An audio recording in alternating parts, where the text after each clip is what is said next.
আমরা এখন আছি গুলিয়াখালী সি বিচে। এই সি বিচের একটা ব্যতিক্রম জিনিস দেখতে পাচ্ছি, সেটা হচ্ছে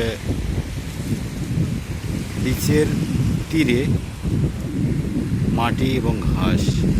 অন্যান্য সি বিচ যেগুলো আছে সেগুলোতে ম্যাক্সিমাম সি বিচেই তীরে আপনারা বালু দেখতে পাবেন, আর গুলিয়াখালী সি বিচে এরকম সবুজ ঘাস প্লাস মাটি, আমরা বালু দেখতে পাচ্ছি না। আমরা কনসোর্ট থেকে কিউসি টিম চলে আসছি গুলিয়াখালী সি বিচ দেখতে।